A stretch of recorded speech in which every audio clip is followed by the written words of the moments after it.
Corporate Recruiter here to review your resumes. The resume we have up first is a full stack software developer. So what we need for full stack software developer, the qualifications are right here. So degree, TypeScript, JavaScript, CSS, HTML, Node.js, Angular, Next.js, GraphQL, SQL API, RESTful API, Cloud, Agile, CI/CD, cross-functionally, and some kind of back-end language. Although sometimes if you have TypeScript, you don't necessarily need the back-end language.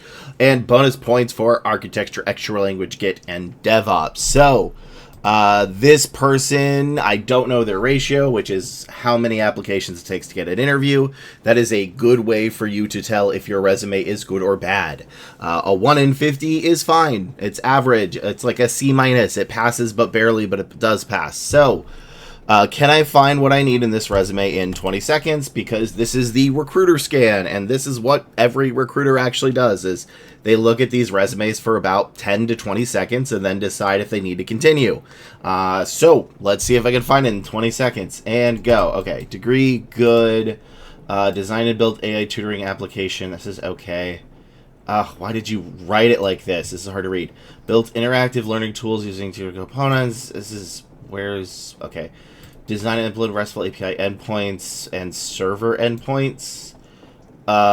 Maintain railway, and that's it. So that is as far as I got because you bolded it and made it hard to read. So this person almost used my formatting. This is my formatting. This is what they put. There is some slight differences in the font, like you can tell over here. Also, the link to that below is on my website. And here is the bolding. The more bolding you have in the resume, the worse. You should not bold anything in your resume. It is extra difficult for me to read. Please stop bolding everything. Bolding would make sense if you didn't read 40 resumes before this and 40 afterwards. Stop bolding. Stop it. Stop it. I'm looking to the camera. Stop bolding everything. The only thing that should be bolded is this, and your name. See? This is it. This bolded, this bolded, this bolded. That's it. Nothing here should be bolded. So, would this actually pass? I don't know. Maybe. Probably not, though, because, again, I just did not find enough, and I didn't actually see JavaScript at all. Like, did I miss it? JavaScript. Yeah, all the way at the second one. Yeah. That's all the way down here, and your bolding made it so hard to read that I didn't even get down to there. Basically, if you do not show that you are qualified in this part of your resume, you're probably not going to get that far down. So, what can we do to improve this? Let me read what this person said. Is full stack development a good resume to send? At the time of this video, yes, full stack is still... I mean, all of IT is down, to be clear, but full stack is at least okay. Or would it be better to hone into a more specific side, such as back-end or front-end? No, full stack is fine, but you didn't show everything. I'm on a hiatus of applying and starting as soon as my resume isn't trash. So, this is not, again, the worst resume ever, but, like, I want you to know this, okay? I don't care how basic and boring... Oh, here's my dice. Basic and boring your resume is, right? I need to see TypeScript, JavaScript, HTML, and CSS in the first sentence, and ideally it should start in the first 5 words. You need to have that if you're going for full stack. I don't care how basic that is. If you don't see JavaScript, they may not move you forward. That is the rule. If you're an accountant and you don't list Excel, they will not necessarily move you forward. If you are a, I don't know, paralegal and you do not list Microsoft Office, they will not move you forward. The basics, the boring, that is what gets you a job. Not this fancy stuff like database to 40K users. So again, I need to see TypeScript, JavaScript, HTML, and CSS. So, what did I find? Well, you did tell me what this is, which is good. I like the fact that you told me this was a AI tutoring application. I don't really know why you put technical founder unless you're applying to a startup. That's a red flag. And even with a lot of startups, that would still be a red flag because typically they want to make sure that you have like scaled it to more than just 40K. Like they want to make sure you had like 40K users a month or something. But yeah, like what did you never put your own company, right? Never put your own company. It's usually always a bad idea, except for some startups, unless you're like your brand name. So that's part of the problem. So A, I need JavaScript, which I did not see until all the way at the bottom. B, I need you to start with created an AI tutoring app using TypeScript, JavaScript, HTML, CSS, and Python in a SQL environment, or in a SQL in whatever. My brain is not working. In a SQL database. All right, that is all I need. And then the next one can be built our interactive tools using Fast API, Next.js, and React. Okay. And then maybe the third one can do with the CI/CD. The problem is you shoved in so many of these things that if you notice, I only really got to here. These sentences are too big, they are too bulky, and I don't mean in length. I mean in the fact that you're trying to cram in a bunch of these words as much as you can. You need about 3 minimum per sentence, but only about 5 to 6 total. So yeah, I hope that made sense to everybody. I'm still recovering from a cold. My brain is not working today. But yeah, basically your problem is you did not focus on the most important stuff, and you gave me a lot of superfluous things that I do not need. I don't really need Figma or Jira or AI architecture even. Maybe I want a little bit. And you also didn't even tell me what kind of AI. Like, did you use Cursor? Did you use LangChain? I don't know. You didn't tell me. So again, you tried to shove in everything here, and it reads like that. I just need to see the boring basic stuff. And then that'll be how you're going to get a lot of interviews. So that's all I can do for this resume. Please like, comment, and subscribe. Send this to your friends and family that need help getting a job. And if you ever need more help, you can join my live stream every Monday, Wednesday, Friday at 11 a.m. PST at twitch.tv/headlessheadhunter. And let's go to the next resume. This is a resume of, I don't know, man. I actually tried looking this one up. They say development, finance, urban policy, and sustainability. And I could not find a single job that had those titles. So I fully don't know what you're looking for. Maybe it's like a financial analyst. I don't know. But you need to be very clear, because the most important part of creating your resume is the qualifications, right? Like, that is bar none the most important part. If you do not get the qualifications right and you cannot find jobs that show those qualifications, you need to do it again. So I don't know what they're looking for. I can hazard a guess because I can kind of tell when people are writing things correctly. So we're going to guess to see if I can find out maybe if this is what they do and where they went wrong, which it's going to be tough because the qualifications are the most important part. So, let's see. Analyze political developments and prepare policy briefings. That sounds like something I would need. Then affirm the head policy advisor's positions during marks and high-level briefing. That doesn't. Conducted research on international security and sustainability. Synthesizing findings into policy briefs. That's too broad. What do you mean synthesize? Wow. Synthesizing findings. What do you mean synthesizing? I can't say that. Like, what did that mean? This is already a little too corporate. And I'm going to have to be this nitpicky because, again, I could not find this role. I don't know what they're looking for. Drafted and presented. My dog just did something weird. Maritime conflict resolution proposals to 15 member states, contributing to UN dialogues on international waters. That sounds really cool, but like, I don't know what you do. I still don't know what you do. You need to be very clear with what you do. Managed office communications, diplomatic. Like, here's why I don't think this resume works, right? Even though I don't know the qualifications. It's because, A, I truly don't know what this is. This is not Lee trying to pretend to not know. This is, I really don't know.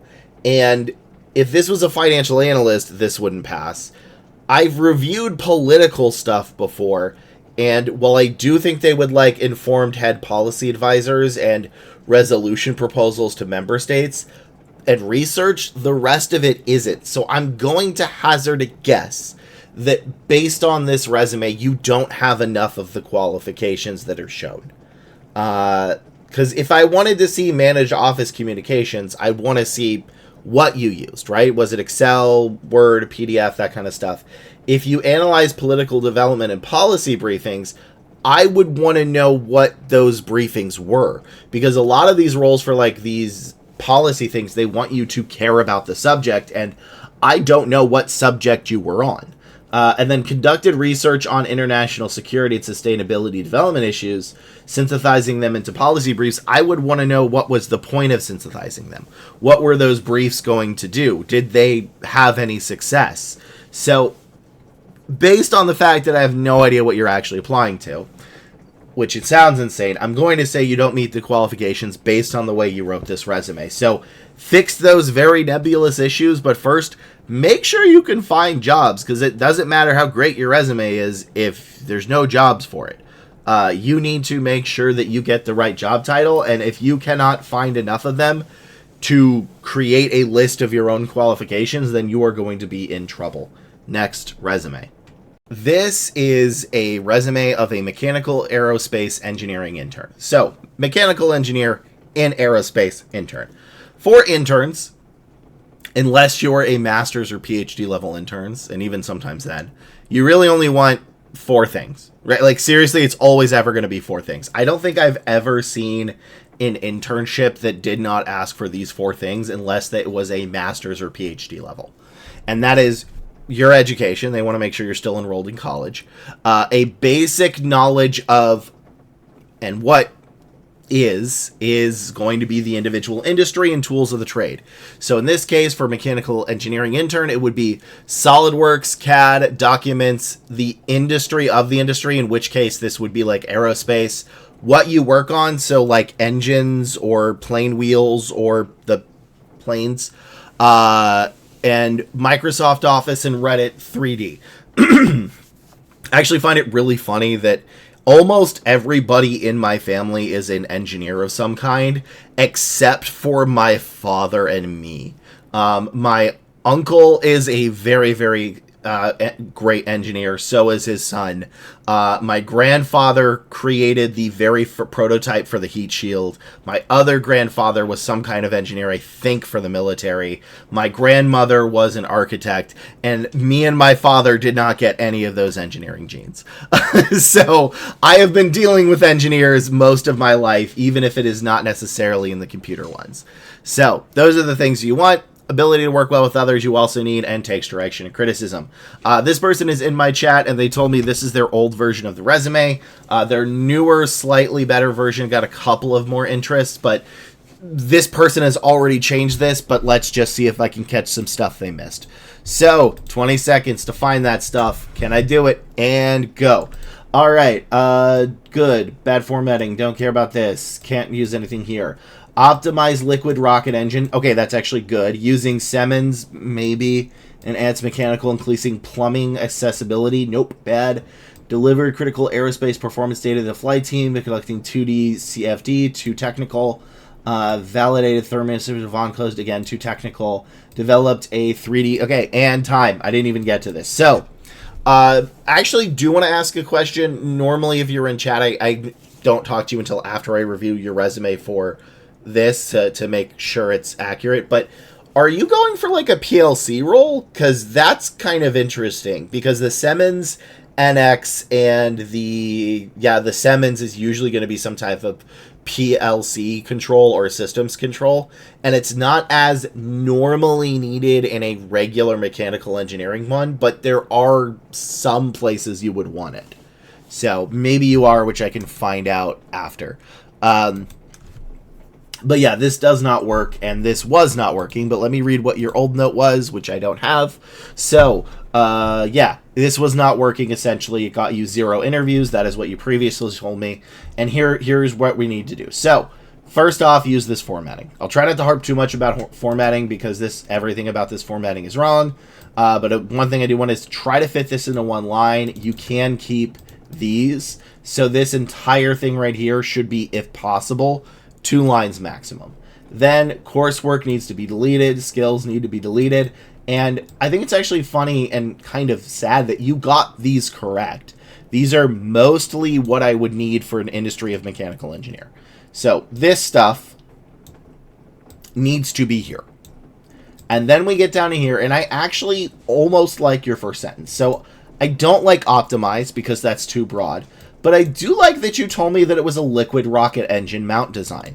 This tells me basically everything I need to know about the individual industry that you worked on. So this part is actually really good, and you should keep it. Because again, if you're a crazy mechanical engineer doing all this cool stuff, I need you to say in very plain, simple terms what you're working on. Because if you told me, let's see, thermal structural survivability of the comp site von Karman nose cone by developing a 1D heat transfer model in NS Fluent to analyze, I wouldn't know what that was in.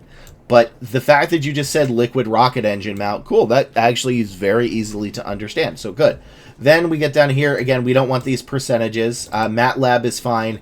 And you wrote these too technical. Then we get to the problem of I do need to see you work well together with others. I need to see that you can work with other people, that you can take direction and criticism, because engineers in general, software, mechanical, all that kind of stuff, can sometimes have a tendency to have a stereotype about them that they are difficult to work with. And a company that hires you as an intern wants to make sure that they can work with you. And obviously that's not the case of all of it, but, well, you know, they are going to check to make sure that you can work with other people. And we don't say, hey, Bobberino, your liquid rocket engine mount design is bad, you need to fix it, and you will just punch your monitor and run away, which could very well happen because that is your first one. So, again, bad resume, but you've probably already fixed most of these things. It's just, to summarize, I need this to be clearer to a layman.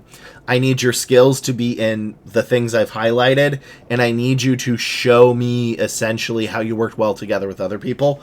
But I really do want to congratulate you for this, because this is actually a very clear, easy to understand sentence part right here. This cool, I messed up that grammar.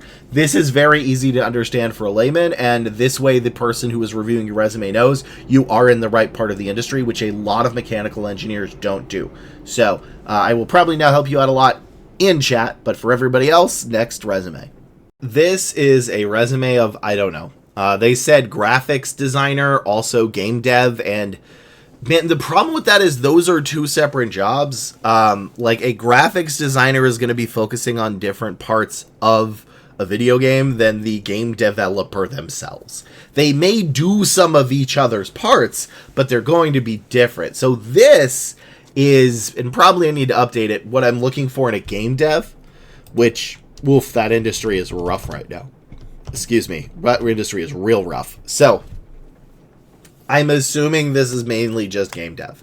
And then game dev is kind of broken down into two different parts. There's the server side and there's the game engine part. So you don't need all of this. That would be insane. You need either the server side or the game engine. Sorry, server side and the both, or game engine and the both, but you don't need both server and game engine. Assuming you're going for game dev and not graphics designer, which is going to be completely different. So, for game dev, we're going to need server side, and think like World of Warcraft MMOs versus like Bloodborne single player. Well, I guess it would still be a little multiplayer because Bloodborne has you can invade each other's property. So I guess like, and everything has multiplayer right now. What would be a good single player game in his example? Final Fantasy VII, the remake, right? So basically, are you working on an MMO or are you working on a single player game? And this MMO part would be cloud, matchmaking, server, orchestration, CI/CD, DevOps, API, SQL, Python, Docker, Kubernetes. The game engine part would be 3D, math, animation, Unreal, physics systems, debug and resolve complex problems. And both of them need C++ or C#, some networking, because multiplayer is in every single game now, shipped projects, multitask and a deadline, and cross-functional. And none of that has to do with graphics, because that is a completely different one. So, can I find this in 20 seconds? Probably not, because I think you're going more for graphics, but whatever. And go. Never say that. Associated software engineer, develop C++, good. To validate, actually something I would need. Design and implement communications, this has nothing I would need. Develop, maintain GitLab CI/CD pipelines with CS making Gradle, mostly good. Software Kubernetes, Yeah, that's solid. And developed automation tools. Okay, and time. So I would not be able to move you forward. You had about 30 to 40% what I needed. I need 75% of this to move forward. And again, you need either the server side or the game engine. You don't need both of those. So the first thing is never, ever, ever, ever, ever, ever, ever, ever, ever, ever say gaining experience through X or learned. In fact, I probably will make a short about this. Ever. That is a giant thing they never want to see. They don't want to see that you gained experience. They want to see that you have done it. And that is massive difference. Not I learned how to do X, is I did X. And normally I'm not too much of a stickler for grammar because, you know, I have no room to talk on that myself. But this is a very critical thing you can do in your resume that will hurt you if you don't put that right. So never say gaining experience, just show what you've done. And then here, good, I saw C++. Validate performance could be considered resolving complex problems. I would need one more qualification for this as well. Again, you want 3 per sentence at a minimum. And then here, there's literally nothing I need. Here, I actually like, but not this part or this part, but I did like GitLabs and CI/CD. Sorry. And then the rest, the only thing I saw were Kubernetes. So your problem with this is it's not focused. Now, let me read what you wrote. I haven't started applying yet because I haven't been at this job long and it's my first out of college. I want to transition to graphics, programming, role, or game dev. Well, first off, pick one. And then make a resume for each of them. Because none of this involves graphic designs. Still recovering from the cold. Sorry, y'all. And if you notice, you only had about 30 to 40% of what I need, and I need 75% to move you forward. So, make sure your resume is focused. If your resume could be okay for multiple jobs, it will not get you a interview for any of them.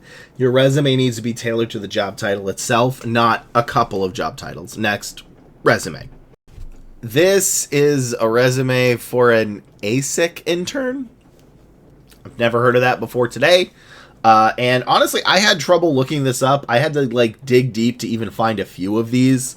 And what I found was degree, work experience, work with others, criticism, again, normal intern stuff, and RTL, Python, FPGA, Linux, Word, Excel, PowerPoint, ASIC, so ASIC, I think, DFT, design for test, and maybe one or two others. But the roles that I saw were not incredibly complicated. So I'm assuming, and I hope not, that this person wrote down a bunch of really crazy technical stuff when all they're really looking for is the very basic tools of the industry. So this person has a unknown ratio, and let's see if I can find it in 20 seconds. And go. Holy font, this is hard to read. Okay, verification rack, that is not what I'm looking for. I think FPGA is. Why would I look for that? You already mentioned FPGA. Where's the ASIC? Where's the Python, the Linux? Optimize stream and cloud. Yeah, this would be a rejection. Definitely a rejection. I don't see anything here that I need. So I'm applying for roles that go into ASIC design. So SOC, DFT, DV, VLSA, and PGA roles mostly as internships as a master right now. Well, first off, your problem is your formatting is so hard to read. I'm not changing this. This is what the recruiter will see on their screen. That's a bad sign. This is very difficult to read. This, easy to read. Good, bad. Good, bad. How you do it, bad. So formatting is bad. And then you did the common problem of people with a high degree is you think everybody else fully knows what you do. Because you know what? Maybe FPGA, PCB, and KiCad does in fact imply that you work with Python and Linux. Well, I still need you to say Python and Linux. In fact, besides FPGA, did I even find literally anything else I need? Nope, Python all the way down there at the bottom. No one's going to get that far down. RTL all the way at the bottom. No one is going to get that far down. Linux, Zero. Everyone had you need Linux. That's what they said. A bunch of Linux. Word. Nope. PowerPoint. Nope. Excel. Nope. What about ASIC, the actual title? Nope. Didn't find that either. And I think DFT, did I already look for that? Nope. All the way at the bottom. No one's going to find it. So your problem is you're writing this for a mastery of your field that the people reviewing your resume don't have. Also, maybe even the hiring manager. You don't know. That can actually happen a lot more than people think. Everybody's like, how could the recruiter not know this? Sometimes the recruiter knows it and the manager doesn't. Even the really good ones, right? Like, I'm not even saying, like, a bad manager will. I'm saying, like, if you haven't hired in 7 to 8 years, your terminology may be off, even if you're the best in the field. There's a difference between keeping up and keeping up with the slang in particular. So, yeah, this does not work because it's so incredibly technical and dense that no one's going to be able to read it. Your only saving grace on this is I think this is such a niche field that there's probably not a lot of competition. So I'm going to need you to go back to the drawing board and redo all of this because I don't think there's a single sentence here that I could use. And the formatting is awful. So you need to delete this and start again. And then I need you to make it easy to read. All right. As you're going for a master's and you had some stuff as research assistants, although not for very long, you still need work well with others. Yeah, there's nothing in this resume that is salvageable. I think this is one of the worst resumes on, not ever, obviously, but in this video, this is the worst resume I think that I reviewed because it's so incredibly dense that no one's going to know what you are. You can't call us stupid and then be mad at us when we don't have a PhD in your industry. But even if you're not one of those people, which you probably are not, most people are not, it's really just a vocal minority on the internet, it's too technical. Like, you really do have to write your resume for a toddler. And I wish there was a better way of saying that, but no. They may not know that any of this stuff means that stuff. So that's all I could do for this resume. Thank you all for watching. Please like, comment, and subscribe. And if you ever need more help, you can always join my live stream every Monday, Wednesday, Friday at 11 a.m. PST on twitch.tv/headlessheadhunter. And your path to employment begins here. See you in the next video.